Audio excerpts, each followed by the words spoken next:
साथियों नमस्कार। मैं सीवी शर्मा आपके बीच उपस्थित हुआ हूँ एक नई वीडियो लेकर।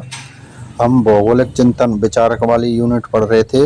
उसमें हमने यूनानी भूगोलवेता पढ़ लिए, रोमन भूगोलवेता पढ़ लिए और हमबोल्ट पढ़ लिया, रिटर पढ़ लिया।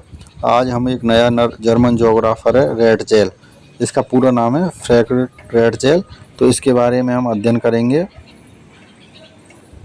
तो ये रेडजेल है, ये जर्मनी का जोग्राफर है रेडजेल।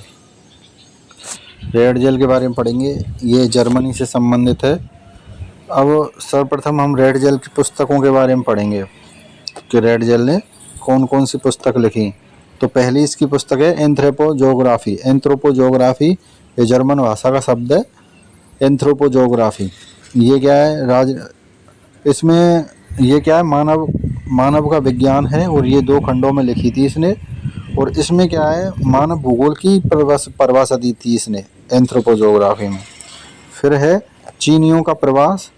चीनियों का प्रवास यानी चीन जो देश है वहाँ से क्या प्रवास हुए थे उसके बारे में बताया। फिर है वोल्कर कुंडे। वोल्कर कुंडे जर्मन भाषा का शब्द है, इसमें इसने मानव प्रजातियों का वर्णन किया था। फिर है उत्तरी अमेरिका का राजनीतिक भूगोल। उत्तरी अमेरिका का राजनीतिक भूगोल फिर लिखी थी इसने, राजनीतिक भूगोल। तो साथियों इसका जो योगदान था वो राजनीतिक भूगोल में था, इसलिए इसको राजनीतिक भूगोल का पिता भी कहते हैं। इसको हम आगे पढ़ेंगे। इसने क्या किया, मानव विकास की 6 अवस्थाएं बताई। मानव विकास होता है उसका शुरुआत से और अंत तक इसने 6 अवस्थाएं बताई। पहली थी आदिम कृषि की अवस्था, फिर खुरपा कृषि की अवस्था, फिर आधुनिक कृषि अवस्था, फिर मिश्रित कृषि अवस्था, फिर अमिश्रित कृषि अवस्था यानी अमिश्रित पशुपालन कृषि की अवस्था भी कह सकते हैं इसको, फिर बागवानी की अवस्था। तो साथियों इसने मानव विकास की 6 अवस्थाएं इसने इस प्रकार बताई। अब यहाँ देखें हम तो रेडजेल के जो समकालीन विरोधी था, रेडजेल जर्मनी का था। अब इसके जो विरोध में था वो फ्रांस में था। एक फ्रांस में इसका जो विरोधी कट्टर था वो था संभववादी। ये नियतिवादी का जनक था, वो संभववाद का जनक है बिलास। तो इसने क्या किया, जैविक राज्य सिद्धांत दिया था। जैविक राज्य सिद्धांत दिया था। राज्य की तुलना जीव से की थी। जैसे राज्य को अपने रहने राज्य को एक क्षेत्र चाहिए, ऐसे ही जीव को रहने के लिए जगह चाहिए, ऐसे ही राज्य को भी जगह चाहिए। इसने क्या है, विभिन्नता में एकता की संकल्पना दी। विभिन्नता में एकता। अब हमने पिछले वीडियो में पढ़ा था रिटर, तो उसने दी थी विविधता में एकता। इससे पहले हमने हमबोल्ट पढ़ा था, उसने दी थी बहुलता में एकता, और इसने दी थी विभिन्नता में एकता। इसने क्या कहा, पूर्ण सक्षम ही अस्तित्व में बने रहने का अधिकारी है। यानी जो पूर्ण सक्षम है वो ही अस्तित्व में रह सकता है। तो इसको क्या है, ये इसने किस किस क्षेत्र में विशेष कार्य किए, उस हिसाब से इसको पिता कहा जाता है। तो इसको राजनीतिक भूगोल का पिता कहा जाता है। राजनीतिक भूगोल का, क्योंकि इस राजनीतिक भूगोल में इसका विशेष योगदान था। इसको नियतिवादी का विचारक कहा जाता है। इसको मानव भूगोल का पिता कहा जाता है। इसको आधुनिक मानव भूगोल का पिता कहा जाता है। ये असिस्टेंट प्रोफेसर में आया हुआ प्रश्न है।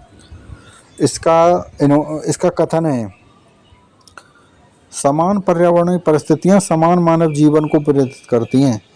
यानी परिस्थितियां जो पर्यावरण की हैं वो समान होनी चाहिए, तभी मानव सही जीवन जी सकता है। रेडजेल थे वो स्पेंसर के सर्वाइवर ऑफ फिटेस्ट यानी उत्तरजीविता का सिद्धांत दिया था स्पेंसर ने, उससे प्रेरित थे ये। रेडजेल डार्विन के विकासवाद से के सिद्धांत से विशेष प्रेरित थे। यानी जो विकासवाद है, विकास का एक क्रम होता है सीढ़ी बाई सीढ़ी, जैसे जैसे विकास होता है। तो इसने क्या है, जैविक राज्य सिद्धांत दिया था। उसमें क्या है, जैसे राज्य का जो विकास है वो भी क्रम बाई क्रम होता है। तो ये क्या है, उससे भी विशेष प्रेरित थे।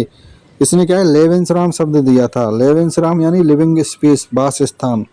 यानी मानव को रहने के लिए एक जगह, जैसे जीव को रहने के लिए जगह चाहिए, लेवेंसराम। उसी प्रकार एक क्षेत्र को या राज्य को या देश को रहने के लिए क्षेत्र चाहिए, तो वासस्थान या लिविंग स्पेस दिया। इस विचारधारा को 1930 में जर्मनी द्वारा अपनाया, जिससे द्वितीय विश्व युद्ध की स्थितियां उत्पन्न हुई तो साथियों, ये था हमारा रेड जेल। इसको आप बार बार पढ़ते रहें। अगले हम वीडियो में आपसे नेक्स्ट मिलेंगे। कोई भी हमसे त्रुटि हुई हो या ये वीडियो समझ में नहीं आए हो तो आप हमारे नंबर पर हमको मैसेज करके बता सकते हैं और आपके सुझाव हमको दे सकते हैं। आपको अगला टॉपिक कौन सा पढ़ना है ये भी आप हमको बता सकते हैं और कमेंट में लिख सकते हैं। ठीक है साथियों, नमस्कार।